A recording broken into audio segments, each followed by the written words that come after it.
अदिति के जितने भी पुत्र हुए सब आदित्य कहलाए। दनु के जितने भी पुत्र हुए सब दानव कहलाए। कद्रु के जितने भी पुत्र हुए सब विषैले जीव जंतु सांप इत्यादि सर्प इत्यादि हुए। विनिता के पुत्र पंछी हुए पंख वाले। ये संपूर्ण साम्राज्य, संसार का जो साम्राज्य है वो कश्यप महाराज की 13 पत्नियों के गर्भ से उत्पन्न होने लगे। संसार तेजी से आगे बढ़ने लगा। मनु जी महाराज के दोनों पुत्र, जिनमें श्री उतानपाद जी महाराज के पुत्र ध्रुव हुए, ध्रुव जी महाराज, और प्रियव्रत जी महाराज के पुत्र आग्निध हुए। इन्हीं आग्निध के वंश में आगे चल करके राजा वेन इत्यादि प्रतापी राजा हुए, पृथु इत्यादि प्रतापी राजा हुए। ये वंश आगे बढ़ा जिसमें जड़ भरत का जन्म हुआ, जिनके नाम पर हमारे देश का नाम भारतवर्ष पड़ा। ये वंश आगे बढ़ा, सभी वंश खानदान आगे बढ़ने लगे। अदिति के पुत्र हुए आदित्य विवस्वान, जिनका नाम सूर्य भी हम कहते हैं। उनके पुत्र हुए श्राद्ध देव, ये खानदान भी आगे बढ़ा। इधर चंद्रमा के पुत्र हुए बुद्ध, जिन चंद्रमा से 27 पत्नियों का ब्याह हुआ। आदित्य के पुत्र श्राद्ध देव का खानदान आगे चला। इसमें जो है बड़े प्रतापी प्रतापी मानधाता, दिलीप, हरिश्चंद्र इत्यादि बड़े प्रतापी प्रतापी राजा हुए। जिसी वंश में आगे चल करके और महाराजा रघु का जन्म हुआ। रघु के खानदान में महाराज अज का जन्म हुआ। अज के पुत्र दशरथ हुए और उनकी 3 पत्नियों के गर्भ से वेद के चारों फल धर्म, अर्थ, काम और मोक्ष जो है वो राम, लक्ष्मण, भरत और शत्रुघ्न के रूप में उत्पन्न हुए। ये राम सूर्य वंश का वर्णन है। और चंद्रमा के जो 27 पत्नियों का ब्याह हुआ, इनमें से किसी को भी पुत्र नहीं हुआ। जो प्रसूति जी महारानी के 27 कन्याएं हैं, कल महीनों के बारे में थोड़ा सा बता रहे थे। ज्योतिषीय सांख्यिक गणना, सांख्य शास्त्र जिसे कहते हैं, इस सांख्य शास्त्र के माध्यम से हमने बताया था पुष्य नक्षत्र, मघा नक्षत्र माघ महीने के लिए, चित्रा नक्षत्र चैत्र महीने के लिए, ये सभी 27 नक्षत्र ही प्रसूति जी महारानी की 13 पुत्रियां हैं, 27 पुत्रियां हैं। 27 नक्षत्र ही उनकी 27 पुत्रियां हैं जिनका ब्याह चंद्रमा के साथ हुआ है। पर इनमें से किसी को भी संतान नहीं हुआ। 27 पुत्रियां जो है पुत्रहीन ही रह गई। चंद्रमा ने अपने गुरु बृहस्पति की पत्नी तारा का हरण कर लिया। उससे एक पुत्र की उत्पत्ति हुई जिनका नाम है बुद्ध। बुद्ध के पुत्र हुए पुरुरवा। ये वंश आगे बढ़ने लगा। इसी वंश में आगे चल करके शर्याती नामक बड़े प्रसिद्ध राजा हुए। उनका वंश आगे बढ़ा और ययाति नामक एक बड़े प्रतापी राजा हुए। इन ययाति जी महाराज की 2 पत्नियां थी, देवयानी एवं शर्मिष्ठा।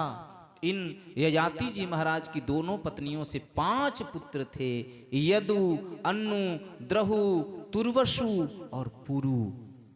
इन 5 पुत्रों में जो सबसे बड़े थे उनका नाम था यदु। ये चंद्रवंश की कथा सुना रहे हैं आपको।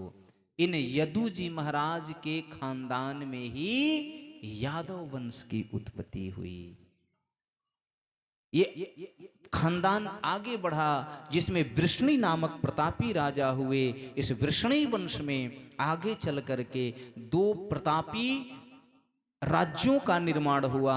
एक का नाम जो है वो सुरसेन मंडल पड़ा और दूसरे का नाम जो है अंधक मंडल पड़ा। अंधक मंडल के राजा अंधक के 2 पुत्र हुए, उग्रसेन एवं देवक। और सुरसेन मंडल के राजा का नाम था सुरसेन, उनकी पत्नी का नाम था मारिशा। सुरसेन की पत्नी मारिशा ने 10 निष्पाप पुत्रों को जन्म दिया। वसुभजु, वसुमान, वसुदेव इत्यादि उनके नाम थे। और अंधक मंडल के राजा अंधक के 2 पुत्र उग्रसेन और देवक। देवक जी महाराज को कोई पुत्र नहीं हुआ, उनको केवल 6 पुत्रियां हुई, रोहिणी, ईला, पौरवी, मदिरा, लोचना और देवकी। ये 6 पुत्रियां हुई। और दूसरे पुत्र जिनका नाम था उग्रसेन, उग्रसेन जी महाराज को एक पुत्र हुआ कंस और एक पुत्री हुई कंसावती। ये कंस जो है उग्रसेन जी महाराज का अंधक मंडल का राजकुमार कंस जो है वो सुरसेन मंडल के राजकुमार वसुदेव जी का परम मित्र है। दोनों खानदान में मित्रता है।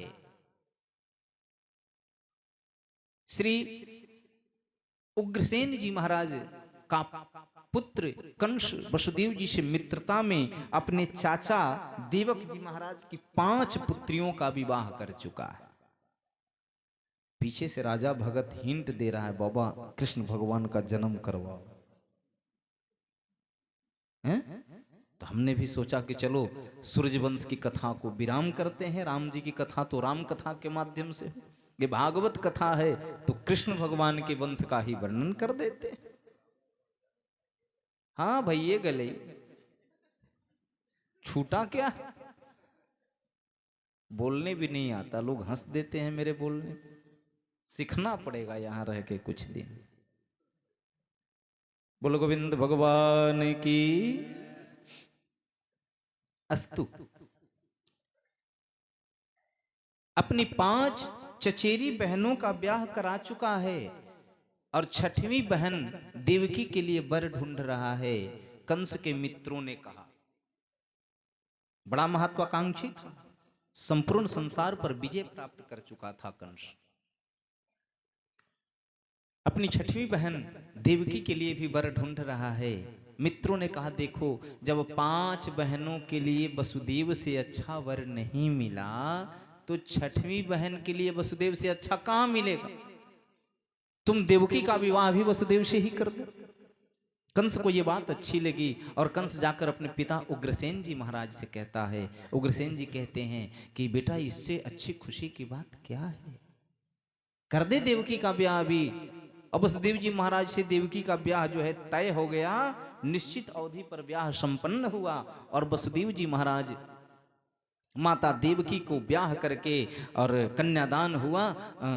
खूब दान दहेज दिया, खूब दिया उग्रसेन जी महाराज ने। और देवक, उनको तो कोई पुत्र था ही नहीं, जो भी संपत्ति था सब लड़कियों को ही देना था, खूब मिला। अब दिमाग में ये आ गया होगा वहम कि बाबा कभी कभी आप दहेज के विरोध में बात करते हैं, और कभी कहते हैं कि खूब दान दहेज मिला, तो इसमें सत्य क्या है। तो भाई दोनों सत्य है। मैं दहेज का विरोधी हूं, प्रदान दहेज का विरोधी नहीं हूं। मैं किसका विरोधी हूं? दहेज दानव का। दान दहेज और दानव दहेज दोनों में अंतर है महाराज। दानव दहेज क्या है? हां, शास्त्र में लिखा है, दहेज शास्त्र में है, पर वो कैसा दहेज है? दान दहेज है। शास्त्र में दान दहेज शब्द का प्रयोग हुआ। इस दान दहेज को हमने दानव दहेज बनाकर रख दिया है कि जब तक नहीं दोगे तब तक ब्याह जो है नहीं होगा। हमारे बनारस के एक लेखक ने अपनी भाषा में लिखा था कि बेटा का पिता क्या कह रहा है। बेटा का पिता कह रहा है कि मांगे के दरकार बा आइल बा महंगाई। लड़का का बाप कह रहा है कि मैं फ्री में नहीं मांग रहा हूं दहेज, बहुत महंगाई आ गई इसलिए मांग रहा हूं। मांगे के दरकार बा, जरूरत है, मांगने की जरूरत है। आइल बा महंगाई, दे द पाई पाई तबेनु दीन धराई। ये हमारी भाषा हुई। अब हिंदी में क्या है कि मांगने की जरूरत है, बहुत महंगाई आ गई है, जब तक एक एक पैसा नहीं दे दोगे तब तक ब्याह का दिन फिक्स नहीं करेंगे। दे द पाई पाई तबेनु दीन धराई। ये दानव दहेज हो गया। दान दहेज का मतलब क्या हुआ? पहले कोई बात नहीं, अरे अपनी बेटी दे रहा है तुमको, अब क्या चाहिए, अब क्या चाहिए। जिस कलेजे के टुकड़े को इसने इतने वर्ष पाला पोसा, इतने प्रेम से गले लगा के रखा, और वो अपने कलेजे का टुकड़ा तुमको दे रहा है और तुम मुंह फाड़ रहा है पैसे के लिए। मूर्ख मानव, ये दानव दहेज है। जबकि अपने घर में भी बेटी है, फिर भी जो है आदत नहीं सुधर रही हमारी, आदत से त्रस्त हैं। अरे हमारे गुरुजी तो बड़े कटु शब्दों में बोलते थे दहेज लेने वालों को। पता है क्या कहते थे? कहते थे अठई है अठई। हमारे गुरुजी दो जानवरों की तुलना करते थे, दो कीड़ों की तुलना करते थे दहेज लेने वाले पिता से। एक अठई, अठई समझते हैं आप लोग? नहीं समझते? चमकुन समझते हैं ना, गाय को जो पकड़े, और दूसरा जोंक, चमक्कन बोलते हैं ना। हाँ भाई जो समझो आप। अब हमारे यहाँ अठई कहा जाता, हम अठई कहेंगे। अठई होता है तब तो समझिए गए आप। तो अठई और जोंक हमारे गुरुजी दो गो नाम लेते थे। ये अठई है, ये जोंक है। कहाँ है? बोले इनका नसीब बहुत खराब होता है, इनका नसीब बहुत खराब होता है। जो दहेज लेते हैं ये नसीब के बड़े छोटे होते हैं। अठई है। अब गाय के थन में क्या है? दूध है ना, अमृत। गाय के थन में दूध है, अमृत है। और वो अमृत जो है, वो जिसने दरवाजे पर गाय रखा है, वो गाय दूहने वाला बड़े प्यार से निकाल लेता है बल्टी में ना उस दूध को, उस थन में से 10 मिनट के अंदर निकाल लेता है। अमृत है वो दूध। क्या है? अमृत है। और उसी थन में अठई पकड़े रहता है। आप देखना, उसी थन में जिसमें अमृत का स्रोत है, अमृत का धार है, उसी थन में अठई पकड़ के दिन भर 24 घंटा से लटका हुआ है। एक को ठोप उसको जो है दूध नहीं मिलेगा, उसको क्या मिलेगा? खून मिलेगा। नसीब छोटा है उसका, नसीब छोटा है। वो अठई है, वो जोंक है। मनुष्य को इसे पकड़ लेगा और खून सोखना शुरू करेगा। जोंक का अपने में दम नहीं होता महाराज। आप देखना इतना छोटा होवे महाराज, इतना छोटा, और जे खून पीना शुरू करे ए मोटा होता जावे महाराज। जैसे जैसे खून पियो वैसे वैसे मोटा होवे। हमारे गुरुजी कहते थे जोंक है, अपने पास दम है नहीं, बेटी वाले के धन से धनवान हो जाएगा, मोटा जाएगा। गुरुजी कहते थे हमारे अठई है, इसका नसीब इतना छोटा है कि वहीं पर इतना सुंदर बेटी इसको मिल रहा है, बहू मिल रहा है, उसको बेटी बना के रखने का इसको सौभाग्य मिल रहा है, इससे नहीं हो रहा है। अब दहेज के लिए उसके बाप को ये प्रताड़ित कर रहा है। बाद में वो बेटियां आती है और तुम दोनों पति पत्नी को प्रताड़ित करती है, अपने बाप को प्रताड़ित करने का बदला लेती है। इसमें कौन सी बड़ी बात? और बहू सास ससुर को ऐसे थोड़े तंग करती है। तुमने उसके बाप को तंग किया है, ये तो बदले की भावना है। जैसे पड़ोसी के साथ झगड़ा हुआ तो तुम कुछ हो गया तो तुम उससे बदला लेने पे उतारू हो जाते हो। और बेटी भी तो वही है, पढ़ी लिखी आई है उधर से 25 बरस की। पहले का जमाना थोड़े है कि 5 बरस में ब्याह कर दिए और लड़की भूल गई। अब याद ही नहीं है उसको क्या हुआ था हमारे पिता और इनके पिता के बीच में। अभी पढ़ी लिखी लड़की आ रही, उसको सब याद है। आप क्या कर रहे हो? अपनी दुर्गति के जिम्मेवार आप स्वयं हो। वो दानव दहेज है जो खून चूसता है। बेटी का बाप जो है खेत बेचेगा, गहना बेचेगा, कैसे भी करके बेटे के घर में उतना धन पहुंचाएगा, तब जाके दिन धराएगा। अब बेटी रो रही है, बाप भी रो रहा है, बेटी की मां रो रही है, अपनी ही बेटी है। अब देखो स्त्री का स्वभाव कैसा। अपनी बेटी है, माँ की इच्छा है बेटी सुखी घर में जाए, पर सुखी घर में भेजने के लिए 10 लाख रुपए चाहिए। उतना पैसा है नहीं। तो पिता ने कहा सुनो तुम्हारे पास गहने हैं ना, उसको बेच के 10 लाख पूरा कर लेते हैं। अब माँ देखो बेटी अपनी है, उसको सुखी घर में भेजने का मनो है, पर गहना बेचने के नाम से उसकी हिम्मत कांप जा रही। नहीं, गहना नहीं बेचे। चलो समझाया बुझाया, किसी तरह पति ने गहना दे दिया बेचने को, पर 5 बार रो के गहना देगी। इतना गहने से मोह होता है स्त्री को। अपने ही बेटी के लिए बेचना है, पर आंखों से आंसू आ ही जाए, ये मोह है। मां भी रोई, पिता भी रोया। अब बेटी सोच में पड़ी हुई है। एक मेरे ब्याह के कारण माँ और पिताजी इतना रो रहे हैं। अब सास ससुर उसको, अच्छा अब लोग क्या कहते, देखो सास ससुर जो है वो माँ बाप जैसे होते हैं, माता पिता के समान होते हैं। और जे लड़की ने अपने ससुर को अपने पिता का खून चूसते हुए देखा है, उसे अपने सास ससुर कभी माँ बाप जैसे लगेंगे क्या? उसे तो राक्षस जैसे लगेंगे। जैसे ड्रैकुला है खून पीने वाला, तो बहू उस रूप में आ जाती है। दान दहेज मतलब क्या? ब्रह्म विवाह कहता है कि दहेज देना चाहिए, पर उसका विधि है। पहले कन्यादान करो। तिलक ओलक का विधान नहीं है महाराज, तिलक ओलक नहीं है, ये सब गलत बात, गंदी आदतें हैं ये समाज का अभिशाप है। तिलक देना, दहेज देना। दान दहेज क्या है? विवाह के दिन जब पिता कन्यादान करता है तो कन्यादान करने के पश्चात उसे जो है न्यूनातिरिक्त दोष लगता है, और तब ब्रह्म विवाह में एक संकल्प है जिसमें लिखा गया है कि कन्यादान दोष शमनार्थम इदम हिरण्यमय, सोने का जो भी गहना रुपया पैसा जो भी आपको देना है वो वर को विष्णु स्वरूपम वरम तुभ्यम अहम संप्रददे, एक संकल्प है जिसमें कन्या पिता जो है कन्यादान करने वाले दोष से मुक्ति पाने के लिए वर को दहेज देता है, जिसे दान दहेज कहते हैं, जिसे दक्षिणा स्वरूप कहते हैं। आप लोगों ने भी देखा होगा जब कन्यादान हो जाता है तो लड़की के माता पिता लड़का को अंगूठी चाहे 1500 रुपया चाहे सिकड़ी कुछ देते हैं, असली में उतना ही दहेज है, वही दहेज।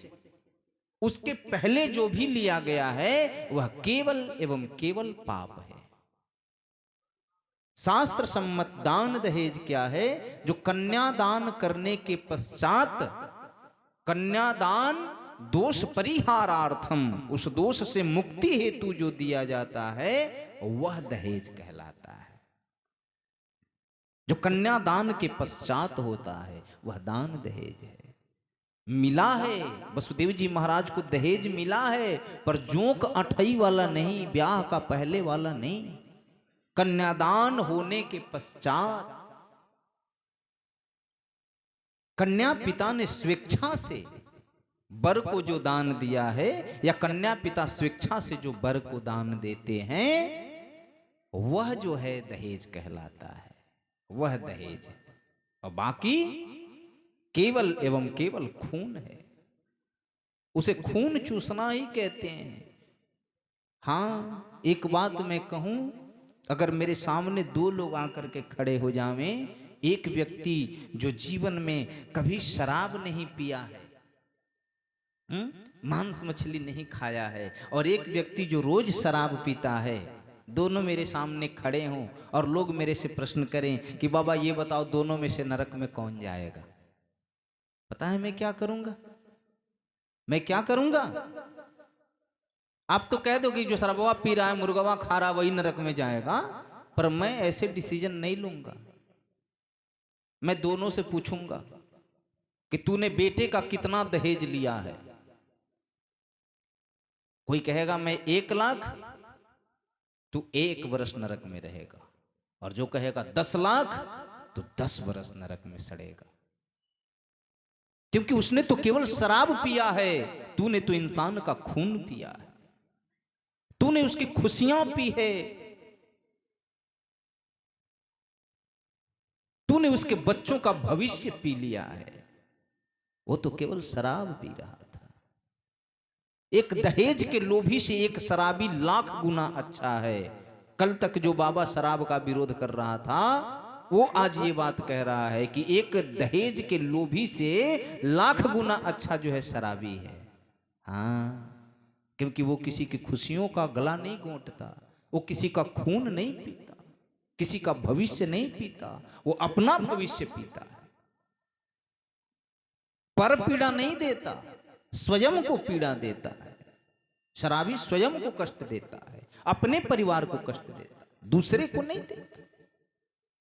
और जो दहेज ले रहा है वो तो पर पीड़ा, दूसरे को कष्ट दे रहा है। और पर पीड़ा सम नहीं अधमाई, इससे बड़ा अधम कार्य कोई नहीं है। दहेज मिला, गाड़ियों में भर भर के दहेज भेजने लगे वसुदेव जी महाराज, लेके जाओ, सबसे अंत में मैं आऊंगा। गाड़ियों में भर भर के दहेज घर पहुंचने लगा। सबसे अंत में जब सारा दान दहेज घर चला गया, वसुदेव जी महाराज अपनी पत्नी के साथ रथ में बैठे देवकी के साथ, और तब कंस जो है प्रेम के वशीभूत दौड़ के आया और बोला कि ऐ सारथी तुम हटो, रथ में स्वयं चलाऊंगा। रथ हाँकने के लिए कंस बैठ गया सारथी बनके। वसुदेव जी महाराज आनंद मग्न हैं, देवकी के साथ बैठे हुए हैं। रथ महल से बाहर निकली, राजमार्ग की तरफ, द्वार की तरफ बढ़ने लगी, लेकिन दरवाजे पर पहुंच नहीं पाई। मध्य में ही एक अजीब घटना घटित हुई।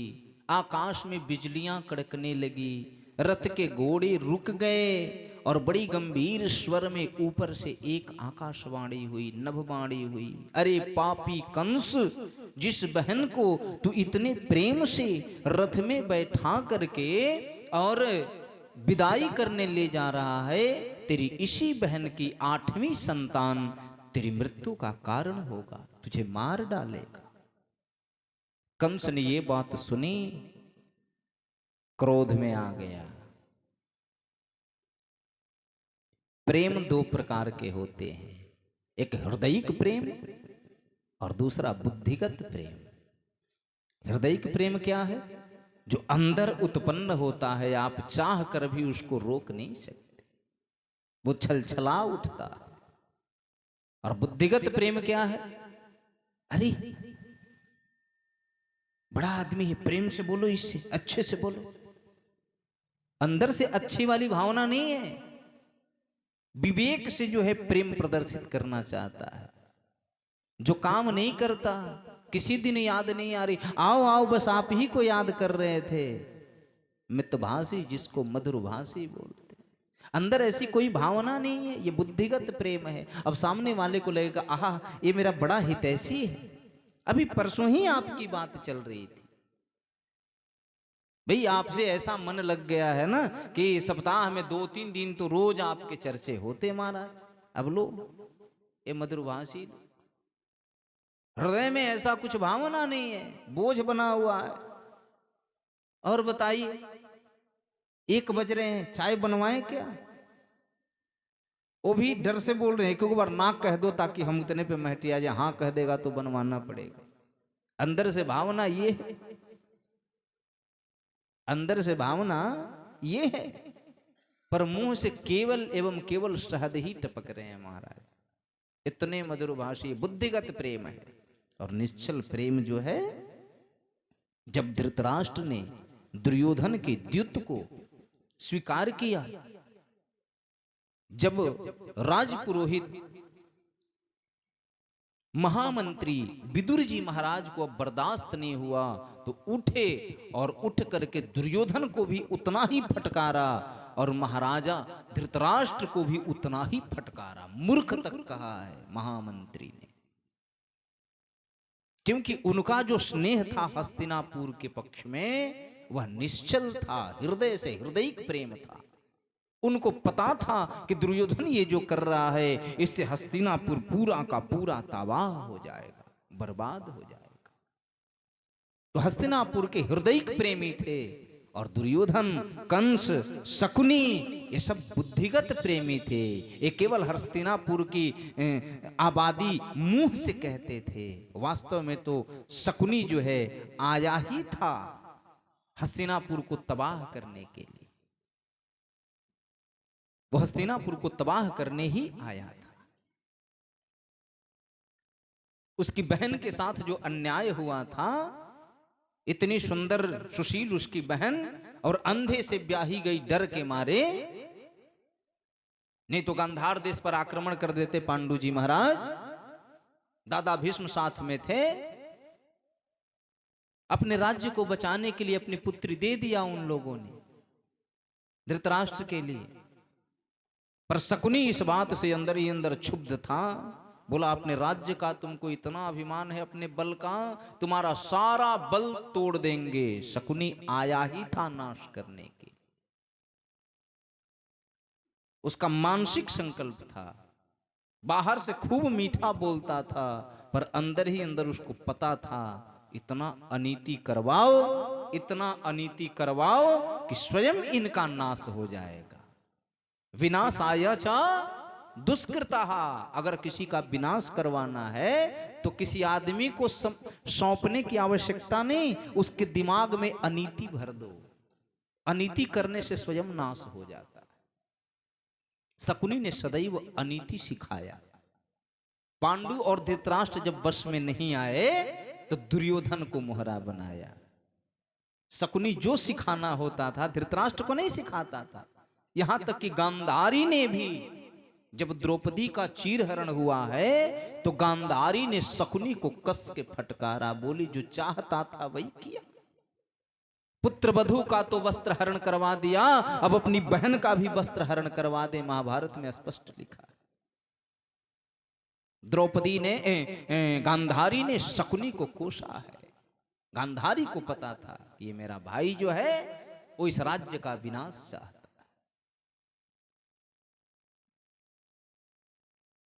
अस्तु,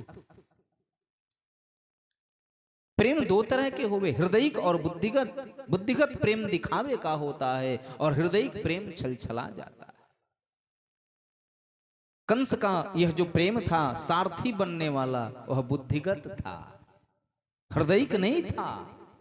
वो दिखाने के लिए था कि मैं अपनी बहन से कितना प्रेम करता हूं। और ज्यों ही आकाशवाणी हुई कि 8वीं संतान मार डालेगी, उसका सारा प्रेम उड़ गया महाराज और तलवार निकाल लिया। इसकी 8वीं संतान मुझे मारेगी, इसी को मार देंगे, न रहेगा बांस न बजेगी, न 9 मन तेल होगा न राधा, मां को ही मार देंगे, 8वां संतान जन्म ही नहीं लेगा। वसुदेव जी महाराज ने देखा, ए लो मेरे सामने पत्नी को मार देगा। अभी अभी तो वचन दिया हूं, कल बताया था ना, गृहस्थ जो है वचन देता है पत्नी को, कुटुंब रक्षा भरणम त्वदीयम, कुटुंब की रक्षा करने का, भरण पोषण करने का मैंने वचन दिया 2 घंटा पहले, और 2 घंटा में इसको जो है मार देगा, मैं रक्षा नहीं कर पाऊंगा, पाप लग जाएगा। वचन की रक्षा करनी चाहिए। समझाया कंस मारो मत। बोले क्यों? बोले संतान से दिक्कत है ना, इससे तो दिक्कत नहीं। बोले नहीं। बोले तो संतान हम लाके तुमको दे देंगे, 8वां संतान तुमको सुपुर्द कर देंगे। कंस को ये बात अच्छी लगी, मित्र सच कह रहे हो? बोले आज तक मैंने झूठ ही नहीं बोला। जब मेरा जन्म हुआ था तो आकाश में रणभेरियां बजी थी और कहा गया था यह सत्यवादी है, इसलिए मेरा नाम पड़ा था आनक दुंदुभी। मैं कभी झूठ नहीं बोलता। कंस मान गया। वसुदेव जी वहां से जो है रथ लेके अपना चलने लगे।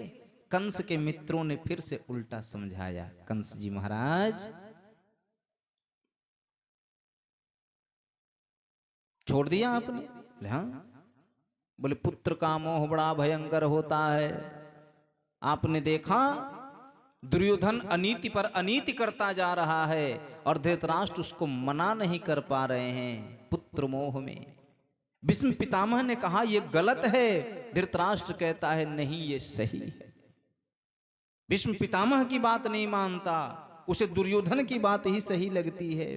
पुत्र मोह में आदमी झूठ पे झूठ बोलता है। धृतराष्ट्र को अच्छे से पता है कि यह गलत है। विदुर ने जाकर के जब समझाया कि हे धृतराष्ट्र जी महाराज, आपने दादा भीष्म का कहा क्यों नहीं माना, तो धृतराष्ट्र ने कहा देखो अगर मैं दादा भीष्म का, मुझे पता है कि दुर्योधन गलत है, पर अगर मैं दुर्योधन को गलत कह दूं तो दुर्योधन आत्महत्या कर लेगा। उसने मुझसे कहा है कि मैं आत्महत्या कर लूंगा और तब राजगद्दी सूनी हो जाएगी, क्योंकि दादा भीष्म गद्दी पर बैठेंगे नहीं।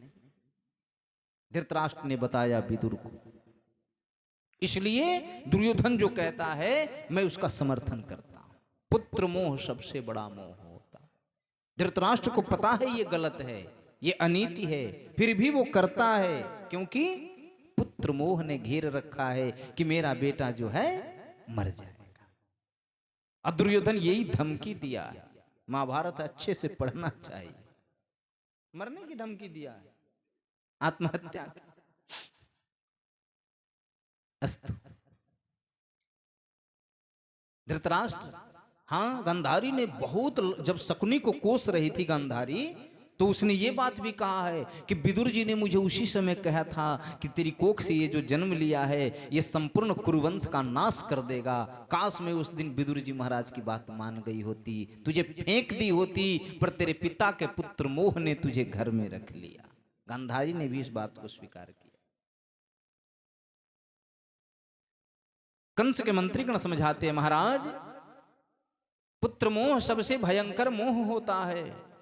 ये वसुदेव को अगर पुत्र मोह हो गया और आपसे झूठ बोल दिए कि संतान हुआ ही नहीं, तो क्या कीजिएगा? बोले काम कीजिए, इनको जेल में बंद कर दीजिए, पुत्र होगा हम ही लोग अपने से छीन लेंगे जबरदस्ती, झूठ बोलने की नौबत ही नहीं आएगी। कंस को ये बात अच्छी लगी ना। एक पापी को गलत बात जल्दी समझ में आता, और सही बात 5000 बार कहो तो भी समझ में नहीं आता। मैं टाटा में एक बार कथा कह रहा था, जो बेड़ा जगह थी, वहां पर मुझे रहने के लिए जो यजमान थे प्रसिद्ध नारायण जी, उनका होटल था।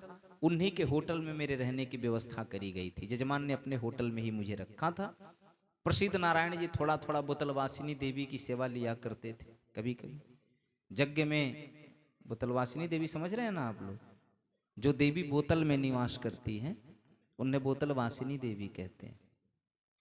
तो प्रसिद्ध नारायण जी, और मैं कथा में सदैव इनका विरोध करता हूं। भाई देवी ठीक हो, पर देवी का ऐसा नहीं कि हर स्त्री का समर्थन करना चाहिए, जो अनीति पर हो उसका विरोध करना चाहिए। हाँ, देवी हो पर आप अच्छी नहीं हो, मैं तो विरोध करूंगा। तो प्रसिद्ध नारायण ने एक दिन ऐसे झुंझला कहा, बाबा क्या आप भी दारू का शिकायत करते रहते हो। आप कहते हो दूध अमृत है, दारू खराब है, पीना है तो दूध पियो, दारू पीकर क्या करोगे? बाबा आपने कभी दारू पी है? हमने कहा सौभाग्य नहीं मिला है, ऐसे किसी ने आज तक दिया ही नहीं। बाबा ऐसा है कि 5 लीटर दूध आप पी जाओ, 5 लीटर दूध पी जाओ, कुछ नहीं होगा, कोई फायदा नहीं होगा। लेकिन एक पौआ दारू पी के देखो, शरीर में इतना बल आएगा, मन करेगा मार दे, दीवार फट जाए। बोले भैया तेरी कथा भी सुनने लायक है, अपनी व्याख्या है उनकी कि 10 लीटर दूध पी जाओ, 20 लीटर दूध पी जाओ, एक मुक्का मारोगे कुछ नहीं होगा।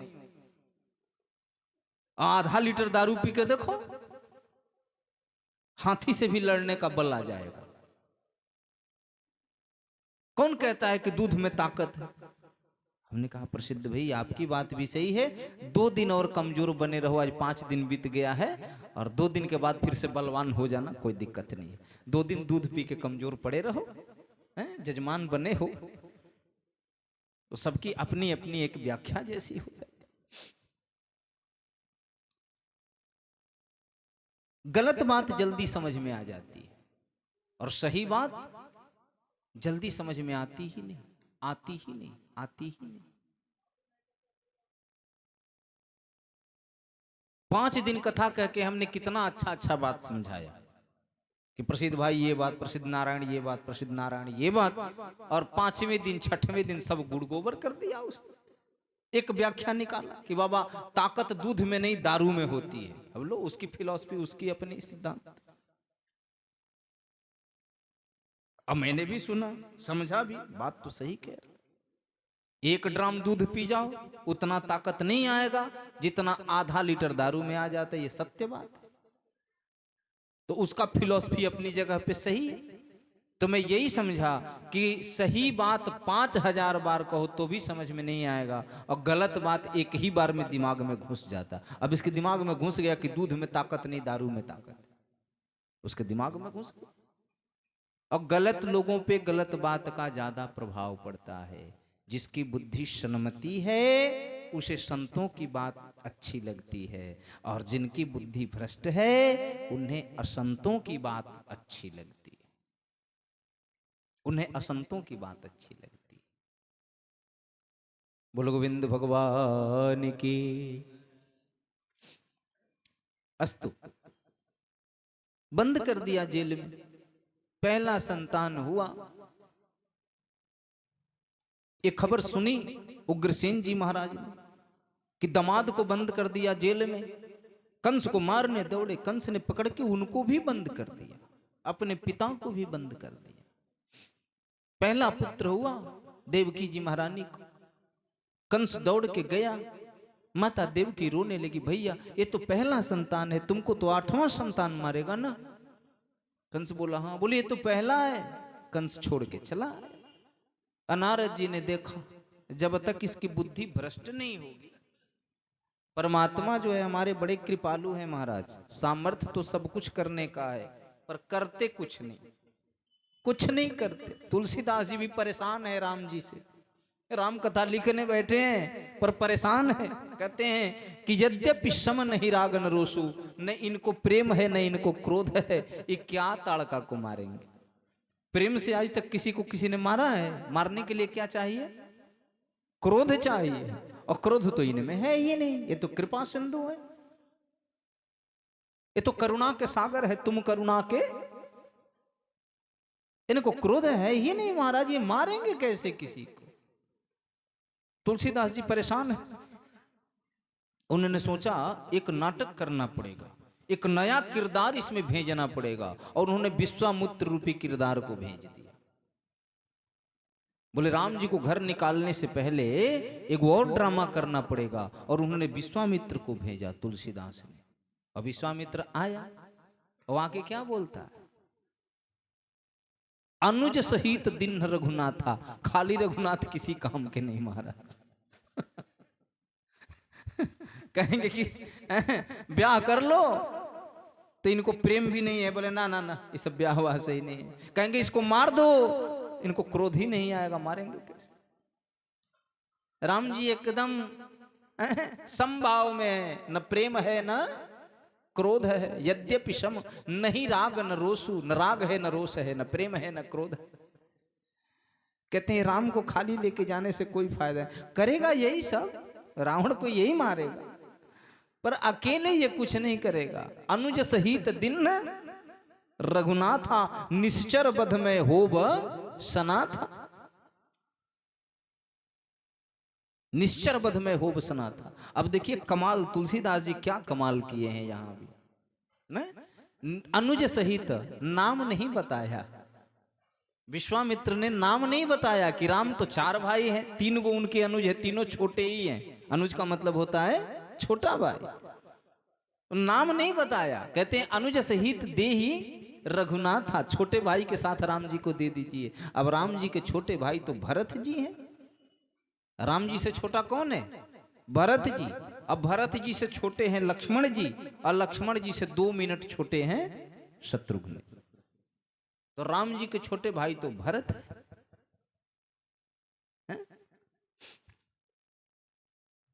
हाँ, ये बात बहुत लोग नहीं जानते होंगे। वाल्मीकि रामायण में लिखा हुआ है स्पष्ट, राम जी का जन्म हुआ है पुनर्वसु नक्षत्र में, और भरत जी का जन्म हुआ है पुख्य नक्षत्र में, और लक्ष्मण एवं शत्रुघ्न जी का जन्म हुआ है श्लेषा नक्षत्र में। 24 घंटे का एक नक्षत्र होता है। पहले आता है पुनर्वसु, उसके बाद आता है पुष्य, उसके बाद आता है श्लेषा, उसके बाद आता है मघा, उसके बाद आता है पूर्वा। ये सब नक्षत्रों का क्रम है। एक नक्षत्र 24 घंटे अर्थात एक दिन रहता है। तो पहले पुनर्वसु नक्षत्र में राम जी का जन्म हुआ, उसके अगले दिन पूख नक्षत्र में जो है भरत जी का जन्म हुआ, और उसके अगले दिन श्लेषा नक्षत्र में जो है लक्ष्मण एवं शत्रुघ्न, इन दोनों भाइयों का जन्म हुआ। तो राम के अनुज तो भरत है, पर वशिष्ठ जी महाराज बीच में कूद गए। इधर विश्वामित्र ने कहा कि अनुज सहित दे रघुनाथा, अब वशिष्ठ जी बीच में कूद गए, महाराज लक्ष्मण को भेज दीजिए, राम के साथ लक्ष्मण को भेज दीजिए। अब दशरथ जी महाराज कहते हैं हम एको नहीं भेजने के चक्कर में आप दूदू को भेज रहे हो। अरे ब्राह्मण, अब दशरथ जी महाराज की भी देखो, दशरथ जी महाराज कितने कृपण इंसान। कृपण समझते हैं आप लोग ना? हाँ, कंजूस। कंजूस दशरथ जी बड़े कृपण है। जब विश्वामित्र जी का आगमन हुआ, मुझे तो आनंद आता है भाई, जब कथा सुनता हूं, चाहे पढ़ता हूं, चाहे कहता हूं, तो मुझे आनंद आने लगता है अंदर से। उन दृश्यों को स्मरण करने लगता हूं, कैसे ये सब हुआ होगा। ये दशरथ, जब विश्वामित्र जी का आगमन हुआ तो क्या कहते हैं दशरथ जी महाराज, विश्वामित्र महामुनि ज्ञानी, महान ज्ञानी मुनि है। विश्वामित्र जी कौन है? महान ज्ञानी मुनि है। और बताइए महाज्ञानी मुनि किस लिए आए हैं? तो मुनि जी ने कहा कि मैं जांचन आया नृप तो ही, मैं आपसे जांचने मांगने आया हूं। जांचना मतलब मांगना होता है। मैं याचना करने मांगने के लिए आया हूं। दशरथ जी महाराज बोले मांगो, क्या मांगते हो? तो कहते हैं कि अनुज सहित दे रघुनाथा। और विश्वामित्र जी की जब इतनी सी बात सुने दशरथ जी महाराज, तो कहते हैं कि विप्र वचन नहीं कहे विचारी। अरे विप्र, तेरे मन में जरा भी विचार नहीं है कि तू क्या मांग रहा है। कृपणता देखो, पहले तो राजा बनता है कि मांगो क्या मांगते हो, और मांगने वाले ने जब मांग लिया तो अब लगा विचार देखने कि विप्र वचन नहीं कहे विचारी। अभी 2 मिनट पहले विश्वामित्र महामुनि ज्ञानी, और जब ही लड़का मांग लिया तो विप्र हो गया, ज्ञानी से महामुनि से विप्र हो गया। ये जो दरिद्र दशरथ हैं उनकी कथा है। पहले लंबी चौड़ी हाँकते हैं। बेटा का तिलक कितना लेंगे? 10 लाख। 10 लाख तिलक ले भी लिया, बेटी वाले का खून चूस चूस के वसूल के गले में फंदा डाल के घसीट लिया। ब्याह हुआ हो गया। पंडित जी अगली सुबह जब ब्याह संपन्न हो गया, पंडित जी कहते हैं 10 लाख वाला शादी कराए हैं, 21,000 तो कम से कम बनता ही है ब्याह कराने का। और पंडित जी ने कहा 21,000 शकल देखा है? ब्याह कराने का 21,000 कोई देता है? अब मेरे जैसा पंडित तो अपनी शकल देखा है अठई कहीं का? तेरी शकल है 10 लाख लेने की? गरीबी रेखा में मैंने तेरा नाम पढ़ा है, मुफ्त का चावल उठाता है, राशन उठाता है, भारत सरकार में तेरी गरीब में गिनती है हैसियत तेरी 10 लाख की? लाल कार्डधारी चुप हो जाएगा वो। भारत का सबसे निचले स्तर का इंसान है तू, गरीबी रेखा का जो है, तेरा मकान भी जो है वो प्रधानमंत्री आवास योजना से बना हुआ है, मूर्ख कहीं का। घर बनाने की औकात नहीं, 10 लाख तिलक लेगा। अच्छा हुआ हमने ब्याह नहीं किया। हमारी बेटी होती और बेटे वाला हमसे बात करता तो 1 मिनट भी हम सह नहीं पाते। अच्छा हुआ हमारी कोई बेटी नहीं। बहुत मुश्किल होता बेटी का ब्याह करना मेरे लिए तो। अब बेटे वाला जो भी कहता हमको कहता है तेरे पास हैसियत? मूर्ख कहीं का, सरकारी जमीन पर कब्जा करके बैठा हुए, एगो केस करेंगे 20 बरस लड़ाएंगे तुमको। गर्मजरुआ जमीन कब्जा करके रखा है सड़क तक। सब दरिद्र है, क्योंकि जो वास्तव में धनवान है उसके पास धन है, वो मांगेगा ही नहीं। जो दरिद्र है वो जिंदगी भर मांगेगा। अभी तो लड़के का तिलक लिया है, दहेज लिया है, अभी लड़कवा का लड़का होगा जिंदा रह गया तो उसका भी मांगेगा ही।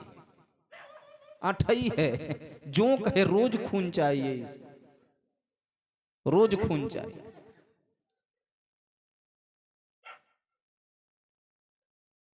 कहते हैं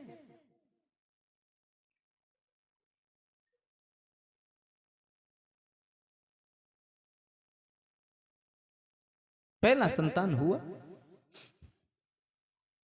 कंस छोड़ के चल दिया। जितनी गलत आदतें हैं जल्दी समझ में आ जाती है, जल्दी समझ में आ जाती है। और अच्छी आदत चिल्लाते रहो समझ में ही नहीं आएगा। राजा बन रहा था, मांगो महाराज जो मांगना है, जो मांगना है मांगो। पहले पूछा किस लिए आए हो, तो बोल दिए मांगने आया हूं। तो मांगिए महाराज, राजा है दशरथ राजा, जो मांगिएगा दे देंगे।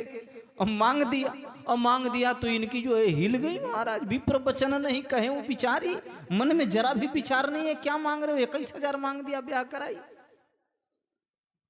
अब विप्र हो गए। अरे मूर्ख, तूने 10 लाख लिया है इसलिए वो 21,000 मांग रहा है। अगर तूने 1 लाख लिया होता तो कहता कि 2100 दे दो, 2100 दे दो। अपने मन से नहीं मांग रहा, तूने जो लूटा है उस लूट में से मांग रहा है। तेरी कमाई उसको हजम होगी, हजमे नहीं होगी। वो तो तेरा जान बचा रहा है कि 10% कलयुग वाला जो है निकाल के बांट दे ब्राह्मणों में, मूर्ख कहीं का। वो तो तेरा कल्याण करना चाहता है, और तू है कि सांप की तरह कुंडली मार के बैठा। भुगतेगा तू ही, दूसरा कौन भुगतेगा? दूसरा कोई नहीं भुगतेगा। पता है क्या होता है? बहू धीरे से पति को सिखाती है, 4 पैसे अपने लिए भी जमा करो। माता पिता सब साथ में रहते हैं, किसी को कोई दिक्कत नहीं है, पर जब बहू आवे ना, उसे तो आग लगानी घर में ना। वो तो सोच के उधर से आई है कि चैन से तो रहने नहीं दूंगी, तुमने मेरे घर का सुख चैन छीन लिया है, तुम चैन से कैसे रहोगे? तो पति से धीरे से देखो, 4 पैसे भविष्य के लिए जमा करके रखना चाहिए। पति को आराम से समझाती है, पति को भी लगता है हाँ देखो, 5 भाई हो, कमाते तुम हो, 2 भाई अभी कमाता भी नहीं है, पर पिताजी के पास जो भी संपत्ति जाएगी उसमें तो सबको बराबर का हिस्सा मिलेगा, 5 भाई को। तो कमाते तुम हो, हिस्सेदारी सब भाइयों को मिल जाएगा। उससे बढ़िया है अपने लिए कुछ जमा करके रखो। अब लड़का जो कल तक पिताजी को 10,000 का महीना देता था, अब कुछ झूठ बोलेगा, पिताजी खर्चे बढ़ गए हैं, 8,000 अब महीना का बच रहा है, 2,000 जमा करने लगा। अब उसको 2,000 जमा करते करते उसके अपने खाते में जब 1 लाख रुपया दिखाई दिया तो वो का लालच अब बढ़ने लगा। अब पिताजी बहुत मुश्किल है 5,000 महीने का देने लगा हैं। अब 10,000 से घट के 5,000 पे आ गया। पिताजी समझ गई चोरी कर रहा है। ए मची अब बेटे और बाप में मची। अब कल तक 10,000 देता था, और जब से बहू आई है ना, 8,000 आया, 7,000 आया, 5,000 पे आ गया। वो भी चिड़चिड़ी कर रहा है, नहीं देना है तो मत दे, ले जाके ससुराल में ही लुटा दे। अब पिताजी भी गुस्से में जो मन में आए बकते जा रहे, बकते। प्रारंभ ऐसे होता है, समझो। मैं हंसने के लिए नहीं कह रहा, समझो इसको। ऐसे प्रारंभ होता है। पत्नी यही समझाती है, आप एक बात बताओ, मेरे को एक साबुन चाहिए तो क्या मैं जाके आपके पिताजी से मांगू? मेरे को एक कपड़ा ही खरीदना हो तो मैं जाके पिताजी से आपके मांगू? कुछ ऐसे काम होते हैं जो पिताजी से हम नहीं कह सकते, उसके लिए मुझे पैसे चाहिए। पत्नी बड़े प्रेम से समझाती है पति महोदय को, और पति महोदय लपेटे में आ जाते। लपेटा समझते हैं आप लोग? वो घास काटने वाला जो मशीन होता है, उसमें जो 2 मोटा मोटा जो 2 गोल गोल होता है ना, उसको लपेट, एक बार उसमें फंस गए ना, अब कटना ही है, बीच का कोई रास्ता नहीं। हाँ, जब तक उसके बाहर हो तो बच सकते हो, पर एक बार लपेटे में घुस गए अंदर, एगो ऊपर ऐसे गोल गोल नाचे, ठीक उसके नीचे एगो नाचे, और दोनों के बीच में घास जाती है, और ज्यों ही उसमें गई तो अब आगे से कटिए के निकलना है। एक बार लपेटे में फंस गए ना, हाँ, समझो इन सिद्धांतों को। ये सब सिद्धांत है, ऐसे गलत बातें जल्दी समझ में आती है। पत्नी का समझाने का तरीका ऐसा है कि तुमको लगेगा कि वो सही कह रही है, पर है ये गलत। गलत है, पिता से कह के ही अलग हो जाओ, वो ठीक है, पर धोखा नहीं। पत्नी के सिखलाने में अपने घर वाले से धोखा मत दो, सीधे कह दो कि पिताजी, बहू जो है शायद मेरी अच्छी बुद्धि की नहीं है, वो मुझे गलत सिखा रही है, आज नहीं तो कल लड़ाई शुरू हो जाएगा, उससे बढ़िया है कि आप हमको घर से विदा कर दीजिए। पिता से बात ही कर लो एक लाइन में, क्या दिक्कत है? पिताजी मुझे घर से विदा कर दिए, तभी तो बहू को पता चलेगा कि आटे का भाव क्या है, दाल का भाव क्या है, तब पता चलेगा। पर बहू को यही लगता है कि हमारा पति काम करता है, बाकी लोग बैठ के खाते हैं। ये सब घर बिगाड़ने वाली बातें हैं। जिसका जो योगदान है सब करते हैं।